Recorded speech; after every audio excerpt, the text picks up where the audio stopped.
धाकड़ खबर, बेखौफज़ुबां, बेबाक अंदाज।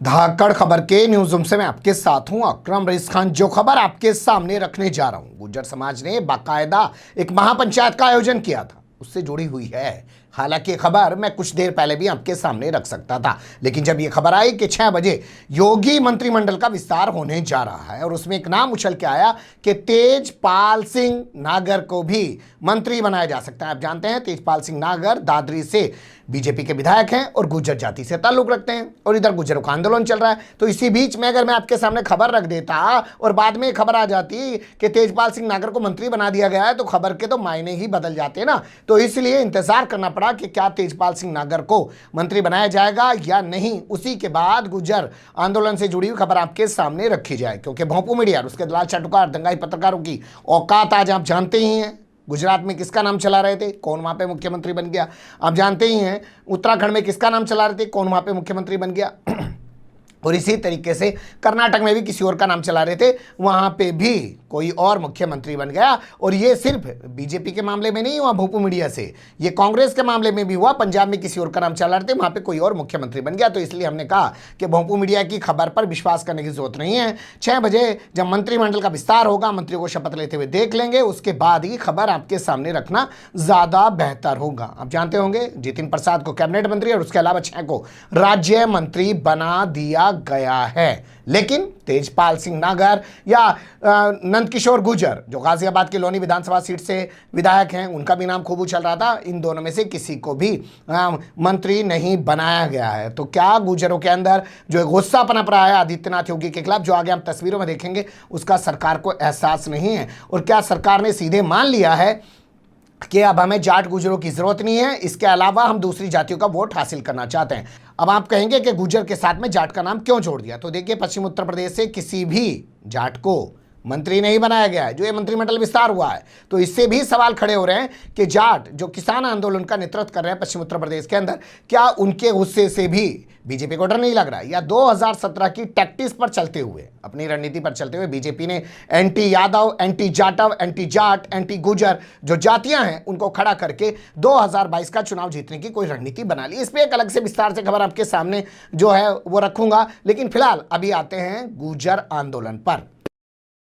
देखिए, जैसा मैंने बताया कि दादरी एक विधानसभा है और ये विधानसभा आती है गौतम बुद्ध नगर जिले में। अगर आप गौतम बुद्ध नगर जिले का असली नाम नहीं पहचान पा रहे हैं तो आपको बता देता हूं, ये नोएडा, ग्रेटर नोएडा का इलाका है। यहाँ एक संस्था बनी हुई है गुर्जर समाज की, जो बाकायदा यहाँ के डिग्री कॉलेज, इंटर कॉलेज चलाती है। उसी के जरिए प्रतिमा लगाई गई 2 साल पहले सम्राट मिहिर भोज की। सम्राट मिहिर भोज को गुर्जर समुदाय अपना पूर्वज मानता है और वो कहते हैं कि गुर्जर सम्राट हुए हैं।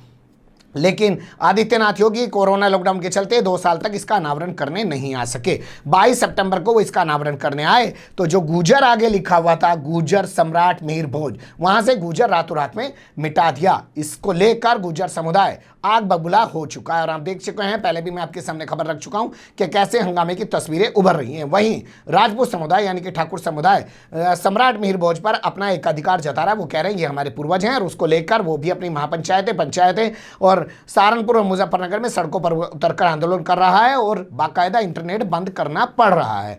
तो आज यानी कि 26 सितंबर को गुर्जर स्वाभिमान महापंचायत का आयोजन किया गया, ठीक उसी जगह पे जहां पे सम्राट मिहिर भोज की प्रतिमा लगाई गई है। लेकिन पुलिस ने वहां पर छावनी बना दी, किसी को भी वहां पर मारने नहीं दिया। इसके बाद चितेड़ा एक गांव पड़ता है, वहां पे गुर्जर समुदाय के लोग इकट्ठे हुए मंदिर के आसपास, आप तस्वीरों में देख सकते हैं, वो वहां पे जुटे और उसके बाद वहां महापंचायत की गई। इस दौरान बहुत सारे लोग जो महापंचायत की ओर बढ़ रहे थे उनको जगह जगह रोक लिया गया। कई सारे जिलों से ऐसी तस्वीर आई कि गुर्जर समाज के लोगों को वहीं पर रोक लिया। झांसी से भी तस्वीरें आई हैं, मुजफ्फरनगर से, सहारनपुर से और न जाने कितने जिलों से ऐसी तस्वीर आई है जहां से लोग आने की कोशिश कर रहे थे, उनको नहीं आने दिया गया। लेकिन जो लोग पहुंचे उसमें बड़ा नाम अवतार सिंह भड़ाना, आप जानते हैं ना, गुर्जर समाज के वो सांसद भी रह चुके हैं, एक बड़ा चेहरा माने जाते हैं। इसके अलावा मुखिया गुर्जर, वो भी गुर्जर समाज का एक बड़ा चेहरा माने जाते हैं और अपनी बेबाकी के लिए जाने जाते हैं। उन्होंने आके यहाँ पे बयान भी दिए हैं, वो बयान मैं आपके सामने आगे रखूंगा।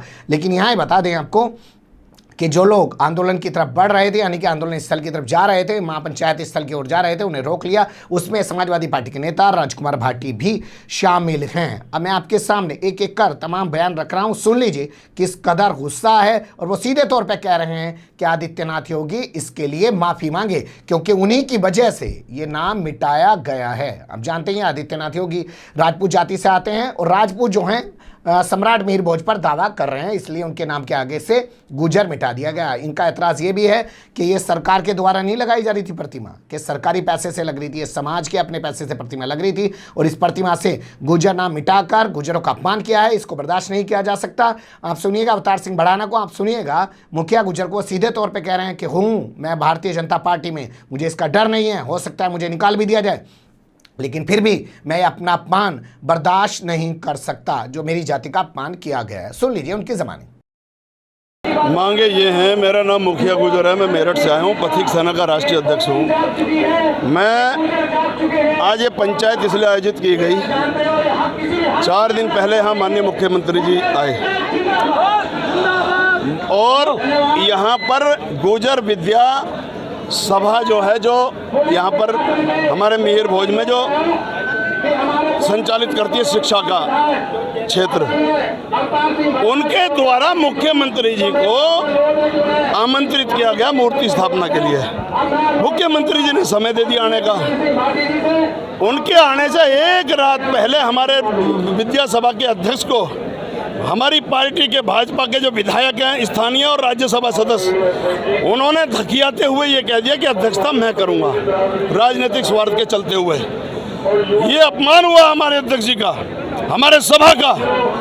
उसके बाद मुख्यमंत्री जी आए, उन्होंने कहा कि भाई मेरा समाज विरोध कर रहा है, इसलिए गुजर शब्द पे को हटाओ। उन दोनों प्रतिनिधियों ने गुजर सम्राट मिहिर भोज के मुंह पर गुजर शब्द पर कालिक पोतने का काम करिए, जिससे पूरे समाज में आक्रोश व्याप्त है। मुझे अपने भविष्य की कोई चिंता नहीं है, मैं पार्टी में रहूं ना रहूं, लेकिन मेरी बिरादरी का अपमान अगर होगा तो इस देश की सड़कें जाम होंगी, रेल रुकेगी, पूरे देश में भ्रमण करूंगा। अपनी मेरी बिरादरी जिसने समय समय पर सारी बिरादरियों के लिए, देश के लिए कुर्बानी दी, उसका अपमान हम ठोकर मारते हैं। इस तरीके के अपने पद को हमें नहीं चाहिए कुछ भी, हमें स्वाभिमान चाहिए, बिरादरी का इज्जत चाहिए। आज की जो महापंचायत, हमें किसी भी समाज से और किसी भी दल और पार्टी से उनके प्रति कोई हमें वाद विवाद की भाषा नहीं बोलनी है। जिन्होंने हमको ललकारा है, जिन्होंने हमारी गलत को ललकारा है, उनको हम ललकारी का जवाब देंगे।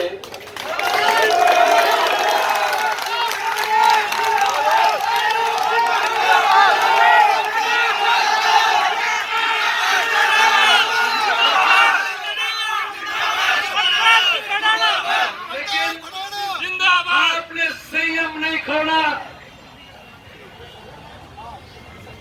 ये युद्ध आप जीतेंगे। दुनिया की दल और पार्टी और ये देश के वो लोग गुजर समाज के कदमों में खड़े हो जाएंगे जिस दिन आपकी दादी से ललकार सुनेगी सारे देश में। पूरा देश आपके साथ खड़ा है। अभी तो मैंने कहा कि रास्ते में पुलिस रोक रही थी, मुझे भी रोक लिया।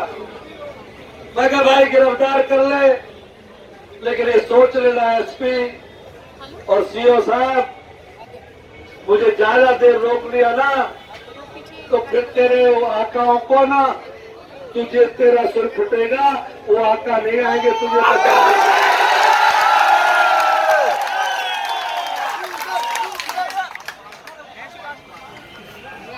हम अपने अधिकारों की बात करने आए हैं।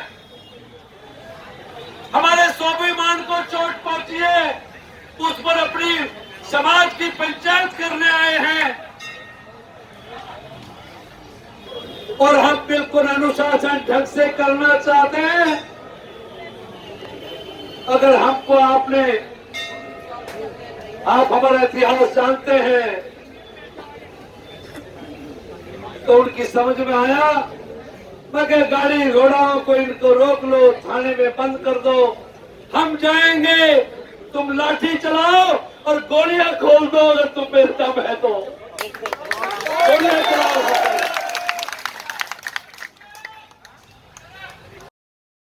सुन लिया आपने। तो तमाम के बयान सुनने के बाद आप इस नतीजे पर पहुंच सकते हैं कि जबरदस्त गुस्सा है। महापंचायत में ऐलान किया गया है कि जब तक आदित्यनाथ योगी इस पूरे मामले को लेकर माफी नहीं मांगेंगे तब तक गुर्जर इस आंदोलन को और तेज करते रहेंगे। 26 तारीख का एक मामला आपको ध्यान में रखना चाहिए। आज किसान आंदोलन को 10 महीने हो चुके हैं और कल भारत बंद होने जा रहा है। इधर गुर्जर भी नाराज हैं, उधर ट्रेड यूनियंस भी किसानों के साथ आ चुकी हैं। कल को जो तस्वीर भारत बंद की उभरेगी, लगता है उसमें गुर्जरों के और जाटों के गुस्से का जबरदस्त मिलान आपको देखने को मिल सकता है इस सरकार के खिलाफ। लेकिन ये सरकार शायद समझ रही है कि 2017 में एंटी यादव, एंटी जाटव, इन्हें तमाम ओबीसी को अपने साथ जोड़ के और ये चुनाव जीत लिया था। इसे लग रहा है कि इस बार जाट और गुर्जरों का भी खिलाफ जो और जातियां हैं उनको साथ लेके 2022 का चुनाव जीत सकती है। क्या ऐसा होगा कि नहीं होगा? और गुर्जर क्या वाकई में आदित्यनाथ योगी को माफ़ी मांगने पर विवश कर पाएंगे? और क्या